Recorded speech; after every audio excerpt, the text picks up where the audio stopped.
So Bart, I was observing your shoes. Those look like a special pair there. They are. Why? Special custom Other than Nikes. being Nikes, which I'm a fan. Well, because I love P44, so I want P44 on the Nikes, but most of all, I love our customers. Yeah, so I you try guys... to represent the customer. Okay. And I always think in the business that we are in and the way technology should work today, it's really being a true partner with your customer. Is it? Here's a question, though. More of a fashion thing. You've done a lot of public speaking. You were at Gartner before you were at project44. My wife tells me that I can't wear sneakers to an event with a suit. Are those rules valid? Is it because it's a customer you're allowed to do that? Well, I would say in general, I've thought the same thing for a long time. I think probably Jet has been wearing Jordans for forever. And I always go like, I need to wear dress shoes. That was the culture I came from, PepsiCo and then Gartner. Yeah. And then I started doing it. And I will tell you, no one ever made comments about my other shoes. And now when I wear the Nikes, people immediately notice them. I'm in a hotel and people will just go, I love your shoes. They're quite cool. So Bart, we're not here to talk about shoes, but we are here to talk about a lot of the data elements in the business, what's happening. You know, you work for a company, project44 is arguably if not the most successful venture-backed company of this generation, it's arguably in the top 3. But the visibility conversation, there's been a lot of question about whether that is a part of the hype cycle or has been is it achieving the goals that it set out to achieve? You've been at project44, I think 2 years now, year and a half, 2 years. What would you say about the record for visibility? Yeah, I think sometimes people, two parts of it. One on the hype, the need is still there, right? So it's not overhyped in the sense that it's something that people don't need. We hear it still every day, people looking at visibility. But the fact is, it is still a fairly immature market. If you talk to other transportation technologies like TMS or telematics or things that we've been using for 20, 30 years, don't forget that visibility has only been around truly for the last 8 or 9 years. And in the beginning, it was very immature, and now we're starting to get to a level of maturity. I always compare it to the life cycle of a human. We're young adolescents. We haven't reached maturity yet.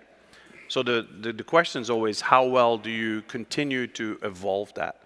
And I think it's also going with data that we'll talk about. In what stage of visibility are we really at? And I think it really creates a dose of reality around what is the use case we're trying to solve for today, and then what is potentially feasible in the future, but being realistic about what we can offer today. So let's talk about what we can do today. Yeah.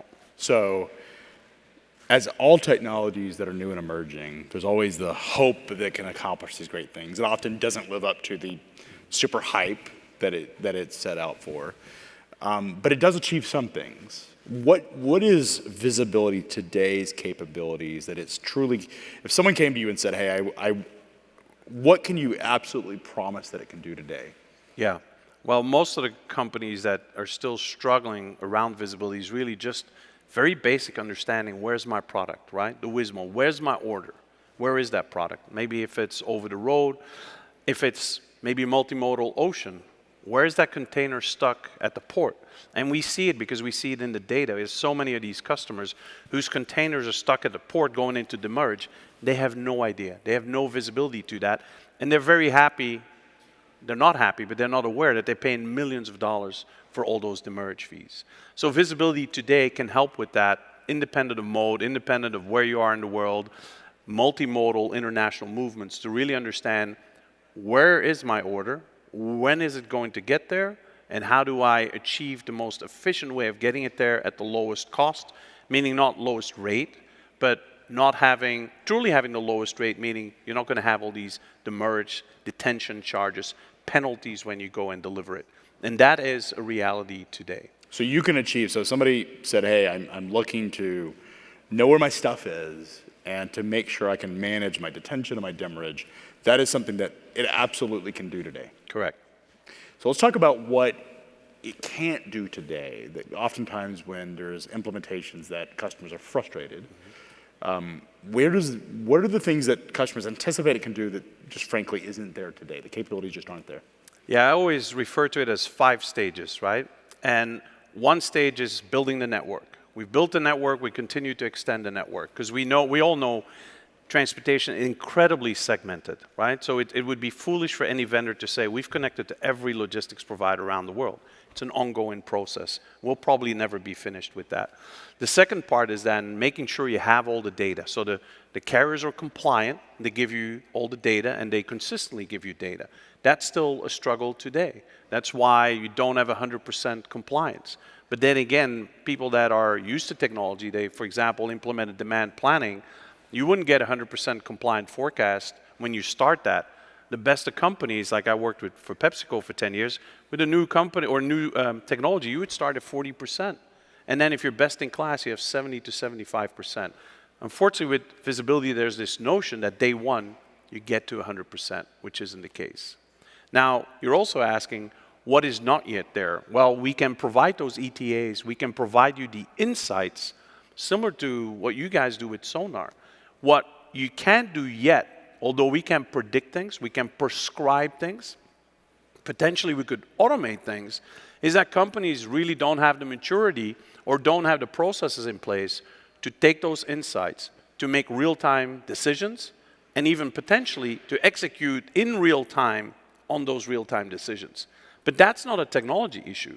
That's how companies need to evolve with the technology and the insights that companies like FreightWaves, like P44, and others are providing.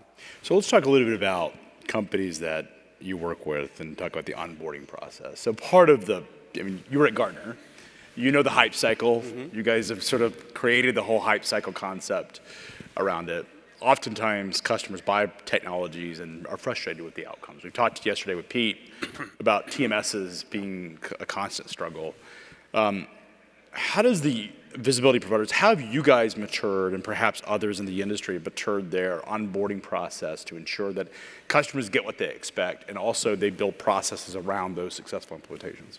Yeah, I think one thing that the most important is, how do you build the processes and your products around true use cases and valued use cases? So I think companies should get away in the technology sector from trying to sell technology or technology solutions, right? You referred to the hype cycle. And by the way, the hype cycle by Gartner is not created to create a hype around technology. It's actually the opposite. It's taking technologies that are hyped and saying, what is the reality of it? What's the value that those technologies could bring to your organization, and in what timeline? Is it today? Is it maybe in 5 years? Is it in 10 years? And what do you need to look at? So it's very important to focus around the use cases, because if you don't focus on that, let's say blockchain, right? We know blockchain, I think that's the first time we started and we met at Beta. But blockchain and technology had a great promise, but we saw other vendors going out there to the market saying, you should use blockchain, and then let's go figure out a use case where we can use it. That's kind of putting, like a solution, putting the cart in front of the horse. Absolutely. So, especially in this economic environment, it all needs to be built around value, because companies are not going to invest in technology unless it creates hard dollars. So that's first thing. And I think vendors like project44, we become a lot smarter around that to do that value-based selling. And then the second part is delivery. Because again, young companies can be incredibly well at marketing, at selling, maybe even at implementing, but not always be as good in kind of customer support and execution.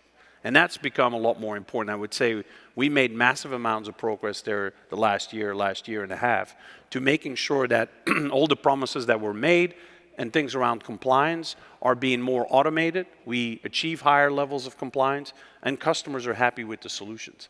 And only then, when you have that basis, then you can look to the future of what else can we do with this data, and how can we create even more value upstream in the supply chain. So Bart, you know, working at Gartner, got to see technologies across the whole landscape, talked to a lot of shippers as well as carriers and logistics providers and companies themselves. You picked project44 for a reason. Why, of all the companies that you had the opportunity to join, why did you join P44 specifically? Well, when I looked at it, right, and I said, hey, there's so much going on in the world of supply chain, specifically logistics. And I've been a logistics guy for over 30 years. I started in logistics in Europe on the 3PL and the asset-based side. That's where my passion grew for logistics and then for logistics tech. But when I saw the market, I really thought visibility is the area that holds the biggest promise. And if you would have asked me a few years before, I would have said it's probably kind of an equal interest in digital freight, last mile, and visibility. And then I really started to see through COVID the demand for visibility and what data can do. But again, there's two parts of that, is what data, the promise data holds, and what you can effectively do with it. But visibility was that one area. And then, you know, I worked with so many different vendors who were customers or not customers of Gartner, but that we worked with. And I just liked the culture at the company, which is very important as well, and how they approach the customer. Meaning, as an analyst, you see a lot of vendors. Some of them, they go, well, we've got to talk to Gartner, keep these guys happy, or we want to hopefully get in some of their research. And then there's the true customers that look for your advice and implement your advice. And I would say, in general, those are the same companies, when they listen to an analyst, are the companies that listen to customers. And I think as a technology vendor, when you evolve, the worst thing you can do is stop listening to your customers, because now your product is no longer in line with their needs. And that's another, I think, powerful thing I saw at project44. The venture, you know, you've been in this business for many years. I've been around it, or in it for many years as well. 2015 is sort of the born on of the venture, sort of first couple of companies that sort of got venture funded. We saw an enormous amount of investment over the last couple of years. We've also seen some businesses that perhaps made promises that maybe even one of your neighbors in South Lake, Texas, or West Lake, Texas, I think, actually committed outright fraud and slink, and I think Chris Kirchner is now probably going to prison, or at least being prosecuted for it. How do we know what's real? When you look at what's real and what's not, how does companies and decision makers that are trying to evaluate potential vendors know what's real and what's not?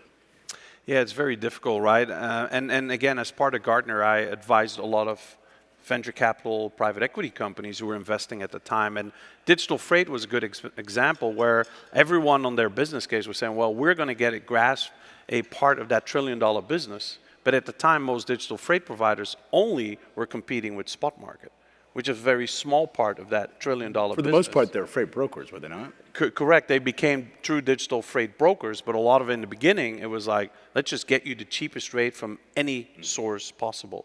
And so it's not a $1 trillion opportunity. It was maybe a $50 to $100 billion opportunity. Because it's the margin itself, the clearing price. Well, it's the part of the market, and then out of that is the margin. So now if you look at it, you're only attacking a part of that $1 trillion, and then you look at the margin. Now you're really, instead of 20% brokerage margin, 6%.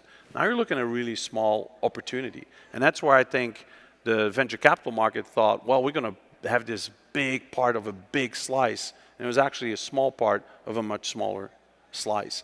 And I think at the time, there were so many new companies coming up in logistics tech that it was very difficult to differentiate. A lot of tourists, you know, we talked earlier on the private equity panel about the fact that there's a lot of tourists that have invested in this space. Yes. And many VCs were tourists. Some of them have gotten religion about it. Yeah, a lot of people that they admit it. They say, we have no idea what supply chain is. We've never invested in this area. And we just have to trust, one, what the tech companies say, but we also have to trust advisors. But obviously, what can you tell them in a half-hour call, right? There's only so much you can tell them. So a lot of times they went with their gut, and a lot of times bad decisions were made. So I think, again, if you look at the current economic climate, it's going to be one of those, I always refer to wooden ships. When you go through a storm, the bad ships will sink to the bottom. The good ships, they sail along, they go to smoother waters, they will survive. We're going to see that in the tech vendor space, where in the next year or so, you're going to see some of the maybe bad models fall out of the market, and the good ones will survive. And so that's where we'll see who really has the right model, the right approach with the customer. And it's not just having the right solution or being the best at marketing, it's who can create the most value for the customer. Does visibility win out? Is it a real technology that's going to sustain this, the end of the cycle, if you will, the venture cycle? Is it going to be something that's going to be with us for the next decade?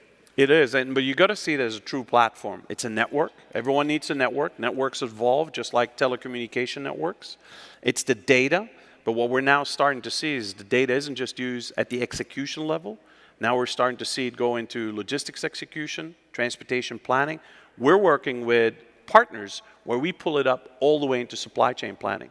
So when we talked about, you guys talked about inventories, high level of inventories. When you do your replenishment planning, you take that real-time data to say, I know exactly how much lead time I need if I order today, in a month, in 2 months, so I don't go short on inventory, but I also don't create this additional inventory problem. You know, Bart, it strikes me that I think of the visibility networks, as you mentioned, a lot like payments. I spent 9 years in the payments business. And I often think of it the way I think of Visa and MasterCard Discover. You know, it took essentially almost 60 years to get sort of ubiquitous acceptance of credit cards. And I just got back from Japan, where I was with my boys. There's still places that don't take credit cards, but pretty much in the United States, there's hardly any place you can go that doesn't take credit cards. That took 60 years.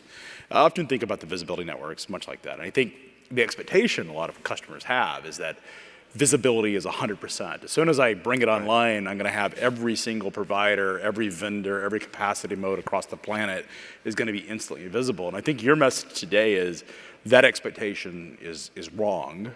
That this is a journey that's going to take place over decades, potentially, and not one that's an overnight fix. Well, at least years, maybe not decades. And it's going to evolve over those decades of what you unleash. But again, start with the value. So if you're happy to say, today I can create $20 million a year of value with visibility, that's what you focus on. Not, is it 50% compliance? Is it 80% compliance? Do I get one message, 2 messages? What's the value it unlocks? That's how we have to approach it. That's where the promise is. And I can tell you, and I've already seen it in that almost 2 years that I've been with project44, and I'm seeing what the roadmap is of all these other things that you can do based on the data. Maybe in your planning systems, maybe in your transportation planning systems, in your procurement systems, because you know, that whole partnership, that whole network of people that use the data for different reasons, it's a little bit like Amazon, right? They start as a retailer, they become a data company because they know exactly what you buy. I have that on a daily basis where I didn't know I wanted it, but Amazon says I need it, so I guess I better buy it. Is it fair to think of the visibility networks much like I think of Visa and MasterCard in terms of these are integrated platforms? The journey takes a while, but it will continue to create more acceptance, and the value of the network is based on the mutual acceptance of data. Is that the best analogy, or am I flawed in thinking that? I wouldn't quite compare it with the banking world, right? Because there it was more like you're replacing one thing with another. We've never had access to the data. We've never been able to do things with data and through AI and machine learning that we have today. So it is something completely new. But it's really helping and training people and partnering with customers to say, how do you get the best out of it? Not just how do you change your behavior from doing things from EDI to something else, but how do you unlock new capabilities through what visibility can provide. So it's quite different, and it's something that I don't think you can compare maybe with anything, except maybe I always use that telecommunications network of where we went from original how telephones worked, what we can now do, and then look at your cell phone today is no longer just used for making phone calls. Like my kids never call on the phone. They do all this other stuff with it. That's how you need to look at visibility. It's not just the network and the data, but now what can you do within that application landscape and all that data? What does it unlock for you, and how does it create value? I think Visa and MasterCard may disagree that moving from cash and check to an electronic network does provide data, which is sort of a new development. But I think it's an interesting time. It's interesting where it goes. Where's visibility head from here? Well, like I said, you know, it's going to continue to expand. We see more and more companies come on. It's a very democratic solution in the sense that it's not just for the biggest. Like TMS started at, if you didn't have a big company with billions of freight, you couldn't invest in TMS. That's now being, after 30 years, finally been democratized, right? Where you have free TMSs for everyone. Visibility has been like that from day one. So everyone can use it, and that helps build the network. The more you build the network, the more data you're going to have, the better the insights, because there's a clear correlation between the quality of the insight and just the sheer amount of data that you have. But then the question is, how do you build the right use cases of what you can do with the data? And there again, it's going upstream in the supply chain. So you're replacing maybe customer experience or penalties or detention and demurrage, where we're talking about millions of dollars or potentially tens of millions of dollars with value creation based on reduction of inventory levels, where we talk possibly hundreds of millions of dollars for a single company. That's, again, where companies should be focusing on, but it's a journey. You're not going to get from A to Z in one go. You have to go through the network, the data, the basic insights, and work your way up from there. Well, Bart, really appreciate your time today. Yeah. Thank you. Thanks, Greg.